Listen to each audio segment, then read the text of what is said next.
درود و سلام محمد و آل محمد علیہ الصلوۃ والسلام کے اوپر قابل تعریف لائق تحسین تمامی حضرات یقیناً بہت دیر سے خطبہ اولیٰ کو سماعت کر رہے تھے. خدا آپ کی سماعت میں اور اضافہ فرمائے. حضرات مانی یقیناً کچھ خوشخبریاں سنانی ہے، لہٰذا میری دعوت ہوتی ہے گنجائش نہیں کی زیادہ طول دے سکوں، لہٰذا یہ باتیں آپ تک پہنچا کر آپ کی زحمت تمام کرنا چاہوں گا. سب سے پہلے تو یقیناً دراس والے تمام مومنین کے لیے ایک خوشخبری ہے کہ جس طریقے سے معیہ میں اعظام 5 دن کے لیے عالم حضرت عباس علیہ السلام یہاں پر جس شان و شوکت کے ساتھ، جس مرد عزت و احترام کے ساتھ آپ نے یہاں پر استقبال کیا حضرت عباس علیہ السلام کا آنے جانے میں جو استقبال ملا تھا اور جو عزت آپ نے بخشی تھی، یقیناً خدا جب آپ خدا کے لیے کریں گے خدا بھی آپ کو عزت دیتا ہے. اس سے بڑی اور کیا آپ کی خوشخبری ہو سکتی ہے یا ہماری عزت کے لیے اور کیا ہو سکتی ہے یہ چیز کہ یہ رسپانس اتنا زیادہ اس استقبال کو ملا کہ یہ باتیں کربلا تک پہنچی ہے حضرت عباس علیہ السلام کے روضہ اطہر کمیٹی تک. وہاں کے بعد ہمارے پروگرام کو عراقی چینلوں میں نشر کر دیا گیا کہ کس طریقے سے استقبال کیا گیا ہے. اور اس استقبال کو دیکھنے کے بعد کربلا یہ معلیٰ سے حضرت علمدار عباس کے روضہ اطہر سے دراس کے مومنین کے لیے ایک عالم شریف گفٹ میں بھیجا گیا ہے اور وہ ہمارے درمیان آج پہنچ چکا ہے. لہٰذا آپ سب کے لیے حضرت عباس علمدار کے روضے کی طرف سے یہ آپ کے بہت بڑا گفٹ ہے. صلوات پڑھیں محمد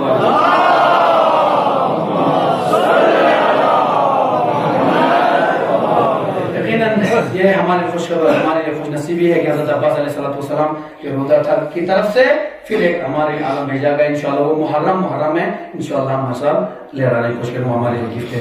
اور دوسری بات یہ کہ انشاءاللہ دیکھیے تمام مسلمانوں کے لیے پیغام ہے کہ جس طریقے سے امام اللہ علیہ السلام نے اللہ سنا کہ امام نے ہمیشہ یقیناً لوگ سوئے ہوئے لوگوں کو بیدار کر دیا، چونکہ جو غلط فہمیاں پھیلائی گئی تھی حسین کو آخر میں غدار اور مجرم ثابت کرنے کی کوشش کی جا رہی تھی. یا امام نے اپنے خطبات کے ذریعے سے لوگوں کو روکا، لوگوں کو بتایا کہ نہیں حسین نے قربانی کس لیے دی تھی، حسین کا مقصد کیا تھا. اسی طریقے سے آج ہم اپنے معاشرے میں دیکھتے ہیں جو غلط فہمیاں جو مشکلات آ رہی ہیں وہ کس وجہ سے ہے؟ وہ اس وجہ سے کہ ہم عالموں سے دور رہتے ہیں، مسجدوں سے اماموں سے دور رہتے ہیں، جس کی وجہ سے لوگوں کا کام تو ہے غلط فہمیاں پھیلانا. کبھی شیخ برہم کو سر پہ چڑھائیں گے، کبھی اتار دیں گے، کبھی عزت بخشیں گے، کبھی ذلیل کر دیں گے. دنیا کا دستور ہے جس کا من کرتا ہے. لہٰذا اس کے لیے کرنا پڑتا، علماء کی سننی پڑتی، علماء کی قربت اختیار کرنی پڑتی ہے. لہٰذا الحمدللہ ہمارے دراس کے لیے بہت ہی بڑی شرف کی بات ہے کہ سیرت امام عالی مقام سیدنا حضرت امام حسین علیہ السلام کی سیرت کے اوپر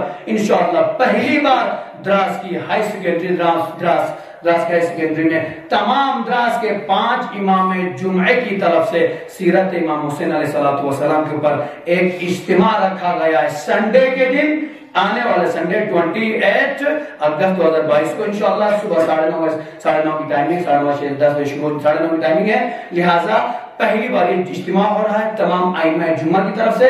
لہٰذا ان کی طرف سے ہماری مسجد والوں کو بھی دعوت نامہ آیا ہے. لہٰذا انشاءاللہ یقیناً آپ سب حسینی ہیں اور اس میں